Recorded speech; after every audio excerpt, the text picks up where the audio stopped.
Bismillahirrahmanirrahim. Assalamualaikum warahmatullahi wabarakatuh. Izin perkenalan, nama saya Muhammad Fahri Dayat, eh, jurusan S1 PJJ Akuntansi. Di sini membuat video untuk melaksanakan ujian akhir semester mata kuliah statistik, ekonomi, dan bisnis. Di sini instruksi yang diberikan oleh soal ujian akhir semester oleh Ibu Cindy Claudia Putri. Instruksinya adalah memilih dua topik yang akan dibahas setelah ujian tengah semester, yaitu sesi 9 sampai 14. Lalu dibuatkan PowerPoint-nya yang berisi materi penjelasan dan contoh soal yang berbeda dengan contoh di slide pembelajaran. Lalu mempresentasikan PowerPoint tersebut dengan Zoom dan direkam. Lalu unggah hasil rekaman Zoom tersebut ke YouTube channel masing-masing. Lalu akan dilampirkan di YouTube tersebut di lembar jawab dengan format Word. Unggah file PowerPoint yang dipresentasikan plus file Word yang berisi link YouTube. Ketentuan videonya 10-15 menit, suara jelas dan berpakaian rapi ketika presentasi. Baik, izin di sini saya menampilkan materi saya, yaitu saya mengambil dua topik dari sesi 10 dengan sesi 12. Ini menarik karena saya membahas deret berkala dan peramalan, proyeksi, dan di sesi 12-nya saya akan membahas tentang probabilitas. Oke, lanjut. Untuk sesi 10-nya, deret berkala dan peramalan. Deret berkala, time series, itu sekumpulan data yang dicatat dalam satu periode waktu. Lalu, analisis yang dimaksud dari data deret waktu itu adalah dalam rangka menentukan ukuran-ukuran yang dapat digunakan untuk membuat keputusan, meramal, dan merencanakan operasi di waktu mendatang. Contohnya, jumlah penumpang pesawat yang terbang dari Bandara Soekarno-Hatta setiap bulan antara tahun 2015 hingga 2020, terus volume penjualan mobil di Indonesia dari tahun 2010 hingga 2019. Datanya itu terus kita prediksikan nanti di tahun kedepannya kira-kira berapa peningkatan volumenya. Manfaat analisis deret berkala. Pertama, membantu mempelajari data masa lampau sehingga dapat mempelajari faktor-faktor penyebab perubahan untuk pertimbangan perencanaan di masa depan, di masa yang akan datang. Yang kedua, untuk membantu dalam peramalan, forecasting, proyeksi. Yang ketiga, membantu memisahkan faktor-faktor yang dapat mempengaruhi suatu data, khususnya variasi atau gerak musim, lalu diadakan penyesuaian dengan faktor musim ini. Yang keempat, membantu untuk mempermudah membandingkan satu rangkaian data dengan rangkaian data yang lain. Deret berkala terdiri dari tren, yaitu suatu gerakan kecenderungan naik atau turun dalam jangka panjang yang diperoleh dari rata-rata perubahan dari waktu ke waktu dan nilainya cukup rata. Terus, variasi musim, yaitu apabila tren berhubungan dengan jangka menengah dan jangka panjang. Maka variasi musiman berhubungan dengan perubahan atau fluktuasi dalam musim-musim tertentu atau tahunan. Variasi musiman menjelaskan fluktuasi dalam satuan bulanan atau triwulan atau semester atau satu tahun. Yang ketiga, variasi siklis, yaitu suatu perubahan atau gelombang naik turun dalam satu periode dan berulang pada periode lain. Yang keempat, terakhir, irregular atau random, yaitu merupakan suatu perubahan berupa kenaikan dan penurunan yang tidak beraturan, baik dari sisi waktu dan lama siklusnya. Contoh, naiknya harga minyak dunia, naiknya harga beras, karena gagalnya panen, dan sebagainya. Baik, tren terbagi beberapa metode. Pertama, metode semi rata-rata, semi average method. Yang kedua, metode kuadrat terkecil, least square method. Yang ketiga, metode tren kuadratis, quadratic trend method, dan metode tren exponential trend method. Oke, peramalan dengan tren. Tren dapat berubah tren naik yang disebut tren positif dan dapat pula berupa tren turun yang disebut tren negatif. Apa itu tren positif? Tren positif mempunyai kecenderungan nilai ramalan proyeksi meningkat dengan meningkatnya waktu. Persamaan tren positif yaitu peramalan sama dengan A tambah B dikali jumlahnya. Lalu tren negatif mempunyai kecenderungan nilai ramalan yang menurun dengan meningkatnya waktu. Persamaan tren negatif yaitu peramalan sama dengan A kurang B X. Tren dapat berupa tren linear, tren parabola, kuadratik, dan tren eksponensial. Oke, metode kuadrat terkecil. Tren dengan metode kuadrat terkecil diperoleh dengan menentukan garis tren yang mempunyai jumlah terkecil dari kuadrat selisih data asli dengan data pada garis tren. Untuk menghitung nilai tren dan forecast terlebih dahulu menaksir nilai A dan B pada persamaan Y sama dengan A tambah B kali X, di mana A sama dengan total dari Y dibagi jumlah data N, lalu B sama dengan total X kali Y dibagi total X kuadrat. Metode tren kuadratis, quadratic trend method. Untuk tren yang sifatnya jangka pendek dan menengah, kemungkinan tren akan mengikuti pola linear. Jika polanya tidak linear dan diduga dengan persamaan linear, hasil ramalan akan berbeda atau tidak cocok.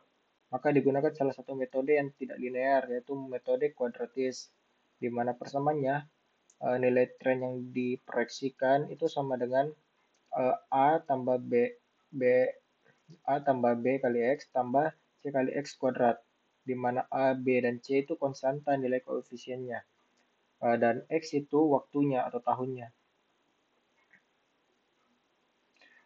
Ini ada contoh bentuk kurva tren kuadratik nanti seperti itu, X dan Y-nya. Metode tren eksponensial. Eksponensial ini punya pangkat atau eksponen dari waktunya. Contoh persamaannya, ini peramalan A dikali dalam kurung A tambah B terus dikuadratkan dari waktunya, dikuadratkan waktunya, di mana persamaan eksponensial dinyatakan dalam bentuk variabel waktu, yaitu X-nya yang jadi pangkat, dinyatakan sebagai pangkat, maka digunakan rumus sebagai berikut. Nah, persamaan metode tren eksponensial yang digunakan untuk meramal nilai di masa depan berdasarkan data yang sudah ada. Pertama-tama, kita lihat rumus yang paling atas. Y adalah nilai yang ingin kita prediksikan atau ramalkan berdasarkan data yang telah ada. Dan A adalah angka tetap yang disesuaikan untuk menyesuaikan data dengan pola yang ada. Lalu B adalah angka yang mengatur bagaimana tren data berubah seiring waktu. Dan kuadratnya adalah waktu atau periode tertentu yang akan kita gunakan untuk memprediksi masa depan yang menjadi pangkatnya. Langkah berikutnya adalah menggunakan anti logaritma atau logaritma natural yang sering kita lihat dalam rumus ini sebagai ln. Fungsi logaritma natural ini membantu kita untuk mengubah data menjadi bentuk yang lebih mudah untuk dianalisis. Contohnya untuk menentukan nilai A dan B, kita menggunakan rumus turunan berikut, yang dimana pada dasarnya rumus ini membantu kita untuk menemukan hubungan antara waktu dan data yang ada, sehingga kita bisa memprediksi nilai-nilai yang mungkin terjadi di masa depan. Contoh penerapannya adalah jika kita ingin mengetahui bagaimana pertumbuhan penjualan suatu produk akan berkembang dalam beberapa tahun ke depan, kita bisa menggunakan rumus ini untuk menghitungnya berdasarkan data penjualan yang sudah ada. Mungkin itu penjelasan singkat tentang rumus dan cara kerja metode tren eksponensial. Lalu metode rata-rata sederhana. Metode ini mengasumsikan bahwa pengaruh tren dan siklus tidak beraturan tidak besar dan dapat dianggap tidak ada. Indeks musiman hanya berdasarkan pada data aktual dan nilai rata-ratanya saja, di mana rumus indeks musim itu sama dengan rata-rata per kuartal dikali 100 per rata-rata total. Lalu metode rasio rata-rata bergerak. Metode rasio rata-rata bergerak adalah metode yang dilakukan dengan cara membuat rata bergerak selama periode tertentu, di mana rumusnya adalah indeks musiman sama dengan nilai rasio dikali faktor koreksi. Kesimpulan, deret berkala adalah data yang dikumpulkan dari waktu ke waktu yang dapat digunakan untuk melihat perkembangan suatu kegiatan. Yang kedua, deret berkala terdiri dari 4 komponen yaitu tren, variasi siklus, variasi musim, dan variasi tidak teratur. Komponen deret berkala yang sering digunakan adalah tren. Tren dapat digunakan untuk peramalan yang dapat dihitung dengan 4 cara. Metode semi rata-rata, metode kuadrat terkecil, tren kuadratis, tren eksponensial. Itu dari sesi 10, lanjut ke sesi 12, yaitu probability. Definisinya adalah suatu ukuran tentang kemungkinan suatu peristiwa akan terjadi di masa yang akan datang. Di mana manfaatnya mempelajari probabilitas itu membantu dalam pengambilan keputusan yang tepat. Karena kehidupan di dunia tidak ada kepastian dan informasi yang tidak sempurna.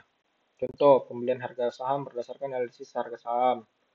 Lalu peluang produk yang dihasilkan perusahaan sukses atau tidak. Terus probabilitas. Percobaan adalah pengamatan terhadap beberapa aktivitas atau proses yang memungkinkan timbulnya paling sedikit dua peristiwa. Hasil adalah seluruh kemungkinan peristiwa yang akan terjadi akibat adanya suatu percobaan. Ketiga peristiwa adalah kumpulan dari satu atau lebih hasil yang terjadi pada sebuah percobaan atau kegiatan. Aturan dalam probabilitas, di mana jika P sama dengan 0, berarti peristiwa itu tidak mungkin terjadi atau mustahil. Jika P sama dengan 1, berarti peristiwa itu pasti terjadi, tidak mungkin tidak terjadi. Jadi probabilitas itu ada di antara 0 dengan 1, tidak mungkin minus atau di atas 1. Pendekatan probabilitas. Yang pertama itu pendekatan klasik. Setiap peristiwa mempunyai kesempatan yang sama untuk terjadi. Kalau seperti ini kasusnya dapat menggunakan rumus sebagai berikut. Probabilitas suatu peristiwa sama dengan jumlah peristiwa yang terjadi dan jumlah total kemungkinan hasilnya. Ini saya berikan contoh, sebuah toko buku memiliki 200 buku di raknya, dan 50 diantaranya adalah buku yang rusak. Seorang pelanggan datang dan secara acak memilih satu buku dari rak tersebut. Berapa peluang pelanggan tersebut memilih buku yang rusak? Jadi probabilitasnya adalah dari jumlah peristiwa adalah 50 dan total kemungkinan ada 200. Jadi 50 per 200 ada sama dengan 0,25 atau kemungkinan pelanggan tersebut memilih buku yang rusak adalah 25%. Lanjut, pendekatan relatif digunakan jika probabilitas suatu kejadian tidak dianggap sama, tergantung dari berapa banyak suatu kejadian terjadi. Dan rumus yang digunakan adalah probabilitas suatu peristiwa sama dengan jumlah peristiwa yang terjadi dibagi jumlah total percobaan. Contoh, jika ada 3 juta transaksi di mana 2,6 juta adalah transaksi jual dan 400.000 transaksi beli. Maka berapa probabilitas jual dan beli? Probabilitas untuk yang jual itu langsung dibagi 2,6 per 3 juta. Sama dengan 86,7% dan untuk belinya 400.000 dibagi 3 juta juga. Jadi 13,3%. Lalu ada namanya pendekatan subjektif, di mana probabilitas suatu kejadian didasarkan pada penilaian pribadi yang dinyatakan dalam suatu derajat kepercayaan subjektivitas. Contohnya, seorang pemimpin proyek memilih anggota tim berdasarkan pengalaman dan kepercayaan terhadap individu tersebut. Semua calon anggota tim memiliki keahlian yang sama, tetapi pemimpin proyek lebih cenderung memilih yang dianggap lebih dekat, diandalkan berdasarkan pengalaman bekerja dengan mereka sebelumnya. Probabilitas seorang anggota tim terpilih ditentukan secara subjektif oleh pemimpin proyek. Ini pendekatan subjektif. Hukum probabilitas. Yang pertama, hukum penjumlahan. Kejadian terpisah mutually eksklusif, yaitu apabila suatu peristiwa terjadi, maka peristiwa lain tidak dapat terjadi pada saat yang bersamaan. Nah, di sini probabilitas A atau B sama dengan probabilitas A tambah probabilitas B. Ada juga yang namanya hukum perkalian, di mana kejadiannya itu bebas, independen, Terjadinya peristiwa tidak mempengaruhi probabilitas kejadian lainnya. Rumusnya probabilitas A dan B sama dengan probabilitas A dikali probabilitas B. Contoh, probabilitas lulus SBMPTN statistik F 0,8 dan B 0,95. Probabilitas F lulus mata kuliah statistik dan B tidak lulus. Di sini menggunakan rumus probabilitas F lulus atau B dan B tidak lulus sama dengan 0,8 dikali 0,05 sama dengan 0,04 sama dengan 4%. Kemungkinan F lulus mata kuliah dan B tidak lulus. Mungkin itu dari penjelasan dari saya dari dua sesi ini, dari sesi 10 dan 12, deret dan probabilitas. Mungkin sekian, jika ada kekurangan mohon dimaafkan. Assalamualaikum warahmatullahi wabarakatuh.